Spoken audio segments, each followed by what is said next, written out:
Evan, thanks for joining us today. I'm looking forward to this conversation. Really delighted that you were appointed to become the head of the NJEDA. And so I wanted to learn more about you and have everyone learn more about, what you do, what you're looking to do, but also about your past. So tell us, Yep. what is your job as you see it now? It's still a hard question. So I am on paper, I'm the Chief Executive Officer of the New Jersey Economic Development Authority. That question was probably easier to answer 20 years ago. EDA was the bank, did some real estate work, lending work, and that was that. Over the years, and particularly in the last administration, particularly as a result of the pandemic, the EDA has really grown into an entity that's practically everywhere. Um, from workforce development to clean energy to small business support to the largest real estate transactions in New Jersey, and importantly, into the venture capital world. The EDA is there. How we are there is people working with small businesses directly, financial products, loans to tax credits to equity, et cetera. Talk to Yep. us, Evan, about how you got to where you are now, right? Tell us from high school and Yep. everything in between. So I'm from New Jersey. I went to Princeton High School. When I was 17, uh, I was enrolled at Rutgers University in New Brunswick. But for basically two reasons, I wound up dropping out. The less happy one was my mom was sick at the time, and so it was kind of hard for me, uh, to leave home. And so it was she and I at the time. But I had a volunteer job at the Obama campaign, and basically they promoted me in 2008 to have the opportunity to have a much bigger remit. And I couldn't go to college and do that work at the same time, so I decided to do that. So I worked in the Obama campaign. I then had a job with a climate change research and media organization called Climate Central, which is still around. I was doing research for them. And then ultimately, I decided I wanted to back to college, but I applied again and wound up going to University of Chicago. So went there, kind of a almost exact repeat where it was 2012. My mom was still having some health issues. It was the next Obama campaign. Came back, dropped out of college from U Chicago, worked on that Obama campaign, doing statewide work in New Jersey, and then from there, again, trying to help my mom out. I went back to college after about a year. I finished University of Chicago in 3 years. I had to kind of compress everything to get out in time. And at the very end, I met someone named Henry Amoroso, who is someone I've, basically my mentor, been working with my entire career. He was working with Mayor Cory Booker at the time. And so I went into the mayor's office working on the budget. And that's where I sort of developed my expertise with Henry, going to different municipalities, primarily in New Jersey and Pennsylvania, that were in real fiscal distress. Places that were in New Jersey's transitional aid program. In Pennsylvania, there's an equivalent called Act 47, places that are very close to bankruptcy. So Newark Public Schools, Atlantic City, Trenton, Camden Public Schools, Scranton, Pennsylvania, um, all kinds of places. I got very intimately involved with like the nuts and bolts of government, literally like in the sewers, trying to figure out how we can make things work better and be more efficient in a time when this was on the heels of the financial crisis. It was just, pretty tough. We had a lot of success there. I got to know so many different corners of the state, people I'm really excited to be interacting with again, like in Atlantic City. And from there, it was sort of like a what's next. You solve the fiscal problem, ideally, you get things on a more stable footing, but then what? That's kind of where the economic development work came in for me. Where in Newark, Newark was a finalist for the Amazon HQ2 process when they were bidding or looking for bidders. I worked very closely on that, and that's how I got to know Governor Murphy and his team, and so got recruited by them to work on basically economic development issues for the state of New Jersey. That changed when COVID hit. became much more about COVID response and building up the response, which included what's now the Economic Recovery Act. So the major EDA programs, everything from Aspire on real estate to Evergreen on innovation. So I was there helping to write that legislation and move it through. After the governor was reelected, I decided I kind of missed local, being present in a community, and had an opportunity to become CEO of Newark Alliance, where there's a lot of connectivity to EDA and the Sherrill administration.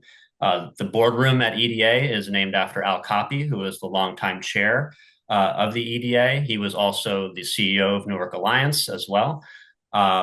And just a legendary name in our field. And Lieutenant Governor Dale Caldwell was Newark Alliance's first CEO as well. So there's really some cool interconnection. And Aisha Glover, who's one of my board members now, she was a past CEO of Newark Alliance and is now at Audible.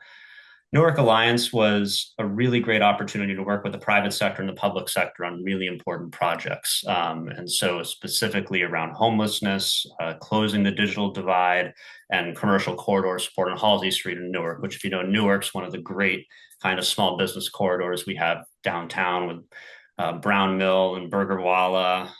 Quali's Coffee just opened, the Hain & Co. building, which is an EDA project, just a great spot. And now I'm here. Which after 4 years at Newark Alliance, we were able to consolidate a bunch of different entities, the Special Improvement District, the Tourism District, into one, creating a really powerful nonprofit that can do some big work, both with thinking ideas, getting strategy together, but then having an operating arm with the Special Improvement District to do them.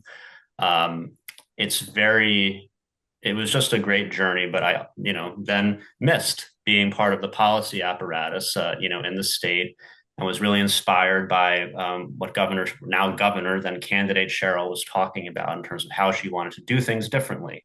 And the same with the LG. And so that's the kind of, spark notes of the journey. But I'd just say the common thing I felt is like, I really mean this. I'm not just saying this like in a cliche way. I love that I get to work with kind of like the same people I've been working with since the beginning, that I get to work with so many committed individuals who've been working in Atlantic City for 35 years, in Newark for 35 years, in Trenton, or people that are my age that we've come up together, all working on these problems. And that's very inspiring to me, of just like being part of this network of people that are so driven for New Jersey and their places. And whether it's innovation or school funding formula or pick your area, the commitment, it's so exciting to be part of. But at the same time, things need to change. So I'm excited to talk about what that change might look like too. Sure, let's get into that. I mean, you mentioned Al Capi, and I have such fond memories of Al. I was on that board, North Alliance, many, many years ago. And anyway, I just, we have so many great leaders. And I like how you mentioned that you get the chance to work with all these leaders, because we do have just such talented leaders across this state. And I think we just need to reflect on that sometimes, that we are lucky, right? And anyway, let's talk about your vision. So can I say one thing though that's important to me? It's not just leaders. It's just like I've worked, people who was the assistant finance director in the city of Trenton, assistant business administrator. There are people like all through the organizations, which I just think is like, I just don't want to miss that. It's true of EDA. It's true of so many governments where it's like up and down, you have such outstanding people working, and like, that's a big deal. That's a big deal to me, but sorry. Yeah, no, for sure. I mean, there's a lot of people that we don't know the names of, and they really make this government, this state work. And the more we can sort of highlight those and, honor them, the better. So, okay, you come to the EDA, talk to us about, how you see it, sort of old eyes but fresh eyes, right? Because you've seen so much. Talk to us about how you see, the organization going forward. I feel, so many circular journeys in my career so far. This is one of them, where having helped design many of the programs EDA now runs at Newark Alliance, I had the opportunity both directly and then with a lot of our members to use those programs, and to hear mostly complaints, because that's what people do, asking Newark Alliance to intervene with EDA, or again, with ourselves, it was just like some of these programs are really tough to use. They're really well intentioned. They're very innovative, vis-a-vis our peer states. But when you get down to it, it can be hard. It can be hard to operate them, particularly if you don't have a lawyer and an accountant and a consultant. And that's not necessarily who we're trying to target. So I'm really happy to be back in the sense that I feel like I bring knowledge of how these are working on the ground and then how we can change these programs to be as effective as possible. And that's really, again, from the largest of our real estate programs to the smallest of our small business programs. I've had the chance to kind of see those in action or not in action, many times. The thing I think I appreciate most about Governor Sherrill and her approach is, especially in the EDA context, the word transformative gets thrown around a lot. We have transformative projects, we have all this stuff. She is really open to rewriting the playbook, and seeing what's working, really understanding that, but being honest about what isn't, and that we can change it, and that all change has costs. We will make change. People will scream about that change, but that's sometimes the price of getting to where you need to go. We can't be always walking on eggshells with things. And she's going to be very deliberative and judicious about where and when to do that. But to have the opportunity to think big like that, really, really matters to me. And I think the other thing I have is a team that, Tim Sullivan, who ran the EDA for the last 8 years, helped to build a series of products that are very strong. And it's very nice to feel like I'm coming in with, a lot of wind at our back. There's challenges, no doubt, but it's very good to have an agency that the business community respects, many parts of the nonprofit communities respects. I think the venture and innovation community as well. I can't say enough about Kathleen Coviello, who's been with the authority for a long time. It's pretty unique among anyone I know working in any kind of EDA equivalent statewide. It's very good to feel like the tools are there for, yes, some reinvention and some change, but that, yeah, again, we have a great team, to work with.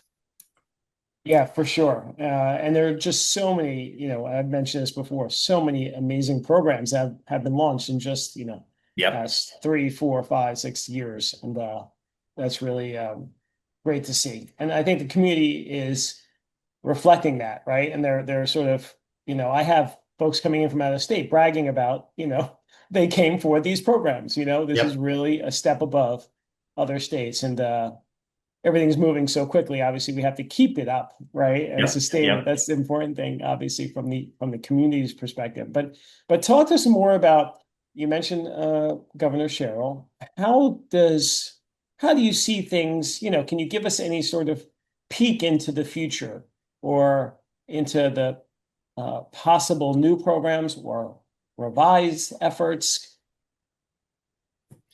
I think some of the things that, we've talked about already, they're fundamental approaches of just, and I think the innovation work is a good example of just like trying to maximize like both literal and figurative ROI for the taxpayer.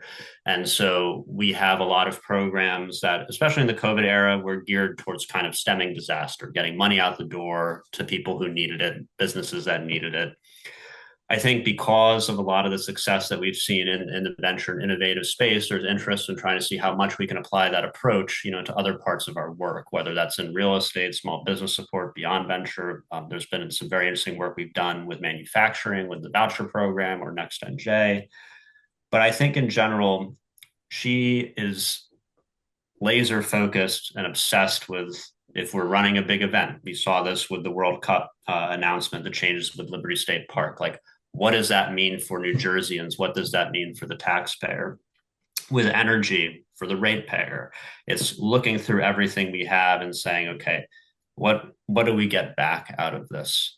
I also think there are projects that you'll probably be hearing more about soon that are really, and this builds off of Governor Murphy's work, in the innovation space, in AI, in kind of frontier technology that we have across sectors, knowing that that's the future, and the future comes faster with every new large language model that comes out. So really being focused on how we compete in that space. I think the last thing I'll say is that, EDA has been very flexible in what it does, but still at the end of the day, it's usually about money. How do we best use money? One of the things that she in her transition talked about, and you see this with what her team is already working on, um, it's like time is money is a cliche, but it is a very meaningful, quantifiable thing for projects that are stuck in permit review. They haven't got their land use approval yet. The carrying costs really start to pile up. I saw this in Newark a lot where if you're a big developer, you get mad, like it's expensive, you don't like it, you complain, you get the lawyer to complain. But if you're a nonprofit developer or you're a small business, it's over. Like if something takes too long, you will run out of money because you don't have a balance sheet. And so we can keep throwing money at the problem, or we can try to look at some of these fundamental issues. And I think her openness to understand, including from hearing from big businesses, major corporates who, yes, tax policy matters, but what really matters is I can't build my new factory here in the same rate that I could, pick a state. That I think is something where joining the money power with the process power, it's a very exciting path that I think we're undertaking together that she just really gets, in her bones. Yeah, I think you hit on something really important there. Obviously, the business community always, whines about red tape. So Yep. anything that could be used to, the AI to use AI or technology to reduce red tape is a win, right? But speaking about and people usually compare, unfortunately, to southern states how things are a lot easier, or Pennsylvania easier to get through. So speaking of other states, how do you see sort of this region and the competition between the states? Where do we fit in, and how do you see the future of the EDA being more competitive or making our state more competitive? I think the good news is that, it's a friendly competition because for example, there's a major project going on in Philadelphia with a, manufacturing initiative with a couple thousand jobs. Maybe half of those will be in New Jersey in terms of New Jersey residents who get to work there. New York, we obviously know that story, or Philadelphia commuting in general.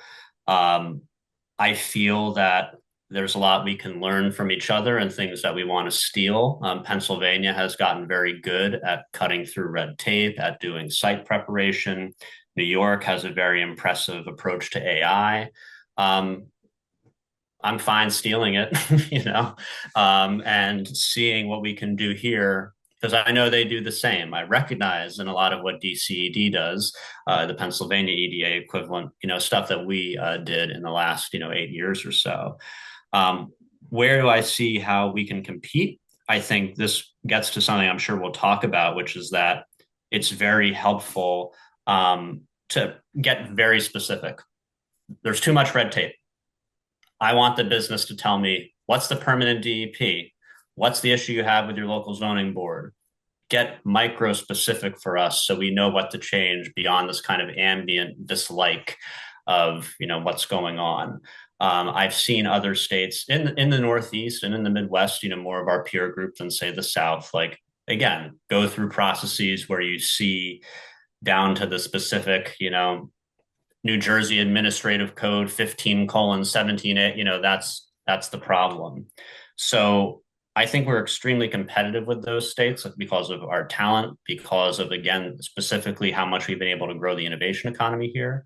And because I've been very impressed with the business community being open with us, telling us what's the problem, how they would change their thinking. And something I always appreciate is just like, if they're going to Alabama, if they're going to New Mexico, I maybe can't do anything about that. And not kind of using overly subsidizing things or, trying to waste time when we shouldn't. So I think that dialogue, open, trusting dialogue with the business community, which I think the governor has done a great job setting up, is huge versus us kind of being on, a potent, frosty with each other. Got it. And so, we'll talk to us more about that as far as the innovation programs. Do you have any? I know you're still sort of figuring things out, but some of these innovation, there's so many great ones launched, right? So Yep. just so many. And but how do you see them going forward in the framework of the governor's sort Yep. of vision as well? I think there's a really outstanding foundation with the strategic innovation centers, with the Evergreen program, with some of our legacy venture programs. And they're very good, like literally at the foundation or the venture stage, where we are incubating companies, we're investing in early stage companies, then they grow. I think there are two issues with that. The first is that some of these companies grow up and then they go to the Brooklyn Navy Yard, or they go to Cambridge, or they go to the Silicon Valley. I don't want to incubate companies in New Jersey and have too many of them leave. Part of life, I get it, but I want a better capture rate once you kind of get beyond the seed round and you really start to grow as a company, grow employees. I want to make sure we're there. We understand what their needs are. Do they need industrial real estate? Do they need X tax incentive? Do they need Y talent that we could help working with our colleagues find for them? But I really want to be there again as companies leave, say, the incubator in Helix or at Hacks in Newark, so that they stay and grow in New Jersey. Part of that also is that I would like us to be part of, how do we participate from a capital perspective in that growth? Go more into growth equity or into later stage funding rounds. That to me is an opportunity where I've noticed for the sexiest, most exciting venture business to a restaurant that's thinking about opening up its third location. It's you kind of have this, there's a good deal of venture capital, there's a lot of grants that are often there in the beginning. Then you can grow up into an Aspire project or strategic innovation center, big institutions, big developers. There's this big kind of gap in the middle where it can be very hard to make the leap from startup, again, from retail business to AI company, to being a big successful company. That middle territory, that growth territory, I think is an area I really want us to play more in, because that's where I see some attrition of companies here, going to other states or never getting to the point where they could really grow into Jersey Mike's subs or something like that. But getting between, again, your second restaurant and your 10th, that's a big jump that I think the public sector, can do some work in to help. Yeah, for sure. So what about, I know affordability is a big deal, right? Around the nation, frankly, and clearly in New Jersey. So housing, Yep. bringing costs down in other areas, is that something that the EDA will sort of have a play a role in? Yeah, I mean, we have a direct role in producing thousands of units of housing, often with my colleague, Melanie Walter at HMFA, the Housing Finance Agency, DCA under Commissioner Suarez. We have a great kind of three-legged stool of housing production, and that really the governor's right. I mean, there's all kind of, there's all different pieces to affordability, but really the bedrock tends to be housing and energy. So on the housing side, my goal is just to try to be as efficient as possible in terms of our products with the different entities that also do housing meshing. It's like I talked about before with permit approvals, land use, all that, like we really need to get better at. The governor wants to build on the TOD program that the EDA does with New Jersey Transit, which we've had a good deal of success with so far. We'd love to expand that to DOT and more transit properties using state-owned properties to build on near transit. It's, economic development 101, but it's, a little hard to do in practice. And we've gotten really good, down to the lawyers doing that together. On the energy side, we administer, probably most of the clean energy financing programs for the state, trying to move that as much as we can to things that will kind of in the near term bring costs down. That's what we're in discussions with right now.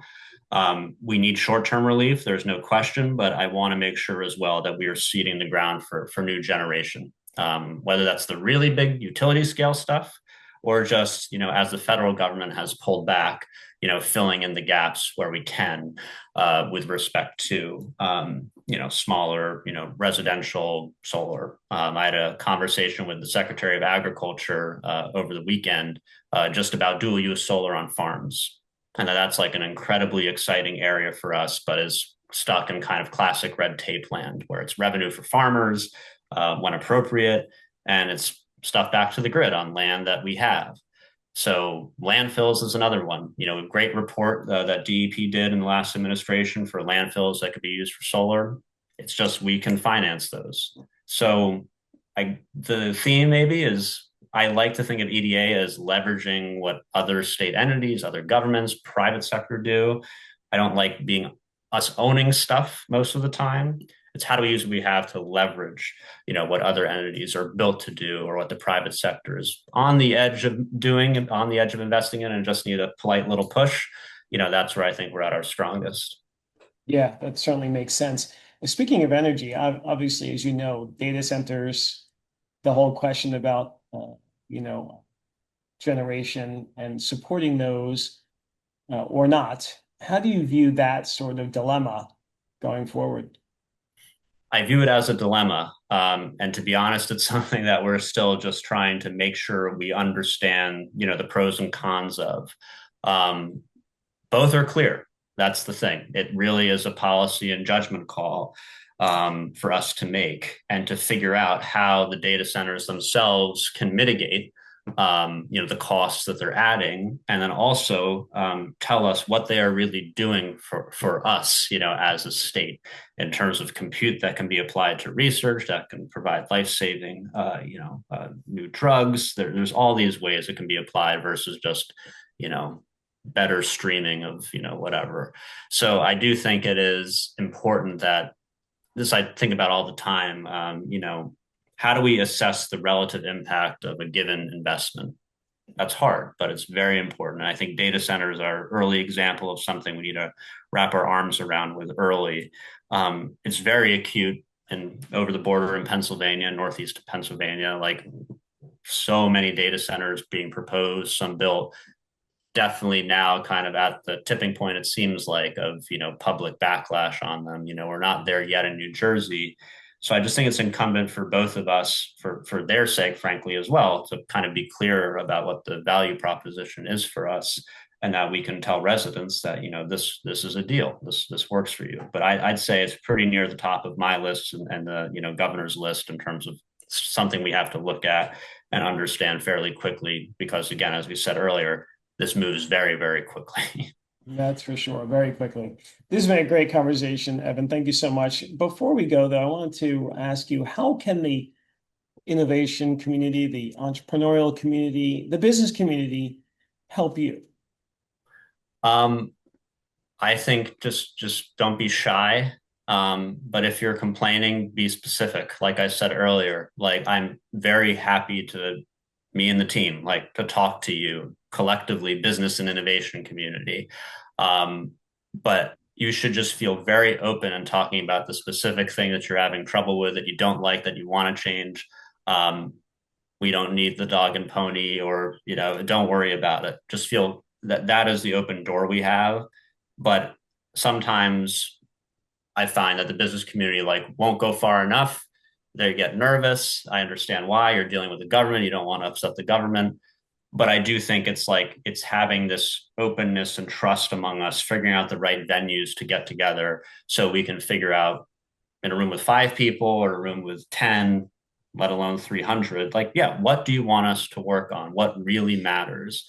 And I think another key thing is sort of early warning, which we need to get better at in terms of account management. If you're thinking about investing in X state and not New Jersey, like, tell us now, try to bring us in early into the decision making. And maybe we won't change your mind, but learning your thinking will help us respond to the next business, and the next business, and hopefully the next decision that a company might make. So to me, that's the request. The other is just like a lot of businesses in New Jersey are successful, meaning they work around the world, they work around the country. So to this point about our, regional peers, tell me what we should do.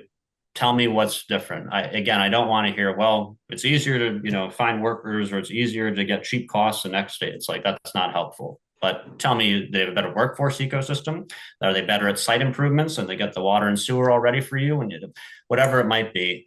I think that's what I'm looking for. But I cannot be happier so far in terms of just what I've heard from the business community, big and small. It's been a big relief to have this feeling that I think the governor on down, and they get that, is listening and willing to work at this. It's not empty. So I think as long as both sides know it's not empty, which is where we're at, it's going to be a very fruitful relationship and experience. Great to hear. We usually end, Evan, with a quote or a poem or a saying. What would you like to share with the community?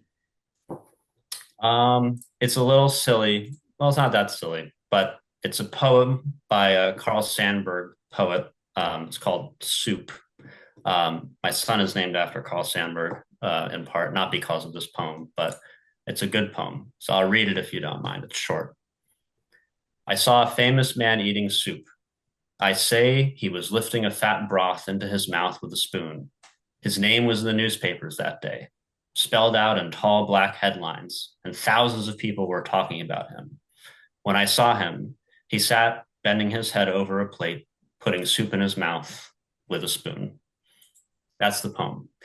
And you can come back with your own interpretations, but for me, it just it takes us down a peg. Fancy public servants, things like that, or big officials, we're still just humans having our soup. It's always good, I think, just the people we're working with, like, again, I was one of them a month ago, getting benefits from the EDA. Now I'm here. Just your positions can change. And if you're designing projects and products and you don't remember that, that's a problem. What a thoughtful way to end. Thank you so much, Evan. We, the community, look forward to collaborating and working with you and supporting you, because if you're successful, we'll all be successful. Thanks again. Believe that. Thank you. Good to talk to you today.